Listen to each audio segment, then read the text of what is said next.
Hello everyone, আপোনালোকক স্বাগতম জনাইছো সম্ভাৱনালৈ। আজি আপোনালোকৰ ওচৰলৈ লৈ আনিছো এটা ইম্পৰ্টেণ্ট টপিক। এই টপিকটো হৈছে ভাৰতৰ শাস্ত্ৰীয় নৃত্যসমূহ অৰ্থাৎ ক্লাছিকেল ডান্সেছ অফ ইণ্ডিয়া। এইটো এটা ইম্পৰ্টেণ্ট টপিক কাৰণ ইয়াৰ ওপৰত বিভিন্ন ধৰণৰ কুৱেশ্যন আহে। কেতিয়াবা ডাইৰেক্টলি মেটচ দ্য ফলোয়িং আহে, এটা কলমৰ লগত আনটো কলম মেটচ কৰিবলৈ আহে, য'ত এটা ছাইডে দিয়া থাকিব আপোনালোকৰ ডান্স আৰু এটা ছাইডে ষ্টেট অফ অৰিজিন। আৰু কেতিয়াবা ডাইৰেক্টলি কুৱেশ্যন আহে, ডান্সটোৰ নাম মেনশ্যন কৰা থাকে আৰু কোনখন ষ্টেটত অৰিজিনেট হৈছে তাৰ বিষয়ে সোধে। তো let us see what are the classical dances of India. ভাৰতীয় শাস্ত্ৰীয় নৃত্য প্ৰধানকৈ হিন্দু সংগীত নাট্য প্ৰদৰ্শনত শিপাই থকা বিভিন্ন আঞ্চলিক নৃত্য বা লোকনৃত্যৰ সমাহাৰ। এইসকলৰ উৎস আৰু তত্ত্বৰ বিষয়ে জানিবলৈ সংস্কৃত গ্ৰন্থ নাট্যশাস্ত্ৰৰ পৰা আমি অনুসন্ধান কৰিব পাৰোঁ। তো মূলতঃ ভাৰতীয় যিটো কলা সংৰক্ষণৰ মূল সংস্থা সংগীত নাটক একাডেমীয়ে মুখ্যতঃ 8টা নৃত্যক্ৰমে ভাৰতনাট্যম, কথক, কুচিপুড়ি, ওড়িশী, কথাকলি, সত্ৰীয়া, মণিপুৰী আৰু মোহিনীঅট্টমক ক্লাছিকেল ডান্স হিচাপে বিবেচিত কৰিছে। The Indian classical dances have two basic aspects, mainly দুটা basic aspects থাকে। এটা হৈছে তাণ্ডৱ আৰু এটা হৈছে লাস্য, আৰু তিনিটা মূল উপাদান থাকে। সেই উপাদানসমূহ হৈছে নাট্য, নৃত্য আৰু নৃত্য। নাট্য মিন্স নৃত্যৰ নাটকীয় উপাদান অৰ্থাৎ চৰিত্ৰৰ অনুকৰণ, নৃত্য থাকে নৃত্যৰ যিবিলাক মুভমেণ্টছ, আৰু নৃত্য হৈছে প্ৰকাশমূলক উপাদান অৰ্থাৎ মুদ্ৰা বা ইংগিত। আৰু ইয়াত থাকে 9টা ৰস, 9টা ৰসৰ সমাহাৰ। এই 9টা ৰস হৈছে প্ৰেম, বীৰত্ব, বিষাদ, হাস্যৰস, খং, ভয়, বিতৃষ্ণা, বিস্ময় আৰু শান্তি। তো ভাৰতমুনিয়ে ৰচনা কৰা নাট্যশাস্ত্ৰই নৃত্যৰ বৈশিষ্ট্য প্ৰতিষ্ঠা কৰাৰ বাবে ভাৰতীয় নান্দনিকসকলৰ বাবে আটাইতকৈ বিশিষ্ট উৎস। ইয়াৰ পৰা আৰু এটা কুৱেশ্যন আপোনালোকে পাব পাৰে যে নাট্যশাস্ত্ৰ কোনে ৰচনা কৰিছিলে? এইটো কৰিছিলে ভাৰতমুনিয়ে। তো আমাৰ প্ৰথমটো হৈছে ভাৰতনাট্যম। ভাৰতনাট্যম হৈছে একাহাৰ্য নৃত্য ধাৰা য'ত এজন নৃত্যশিল্পীয়ে একক অভিনয়ত অসংখ্য ভূমিকাক প্ৰতিনিধিত্ব কৰে। ভাৰতনাট্যমত নৃত্যত শৰীৰৰ গতিৰ কৌশল আৰু ব্যাকৰণ বুজিবলৈ অন্যতম গুৰুত্বপূৰ্ণ গ্ৰন্থ হ'ল নন্দিকেশ্বৰৰ অভিনয় দৰ্পণ। এই ভাৰতনাট্যমটো অৰিজিনেট হৈছিলে তামিলনাডুত। Then we have Kuchipudi.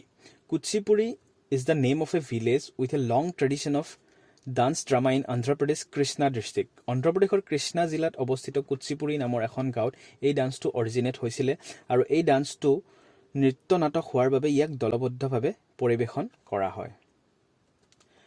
Then we have Kathakali. Kathakali নৃত্য, সংগীত, অভিনয় আদিকে সামৰি ভাৰতীয় মহাকাব্যৰ কাহিনী নাটকীয় ৰূপ দিয়াৰ বাবে ভাৰতীয় নাট্যৰ এক প্ৰকাৰ কথকলি, অৰ্থাৎ it is a form of Indian theatre that dramatizes tales from Indian epic. ভাৰতীয় মহাকাব্যত যিবিলাক চৰিত্ৰ আছে সেইসকল পৰিৱেশন কৰিবলৈ কথকলি নৃত্যৰ প্ৰদৰ্শন কৰা হয়। আৰু এই ছবিখনলৈ চালে আপোনালোকে মন কৰিব যে মুখত সেউজীয়া ৰং ব্যৱহাৰ কৰিছে।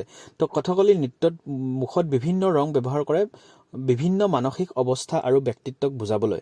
যেনে সেউজীয়া ৰং আভিজাত্যৰ বাবে, দুষ্টতাৰ বাবে কলা ৰং, আৰু ৰাজতন্ত্ৰৰ বাবে ৰঙা ৰঙৰ ব্যৱহাৰ কৰা হয়। আৰু এই ডান্সটো অৰিজিনেট হৈছিলে কেৰেলাত। Then we have Mohiniyattam. Mohiniyattam.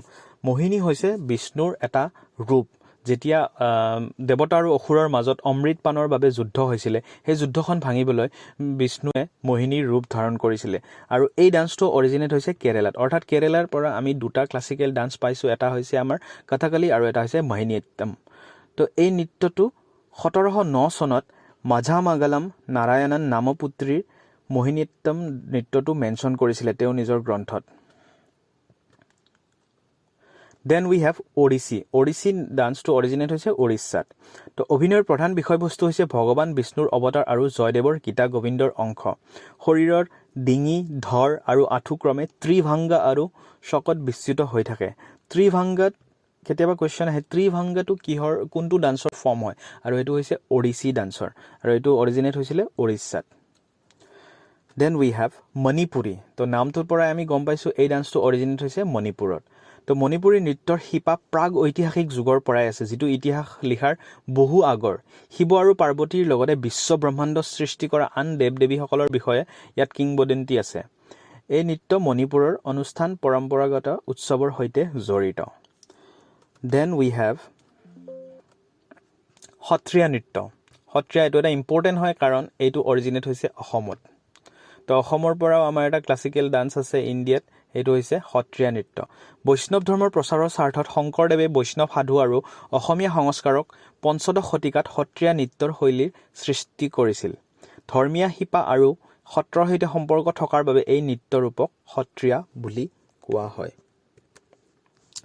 Then we have Kathak.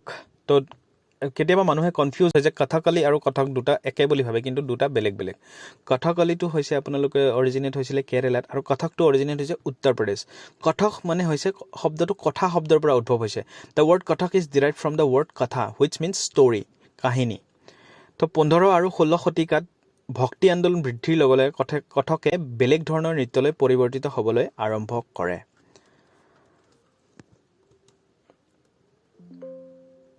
Then এইখিনি আছিলে আমাৰ আজিৰ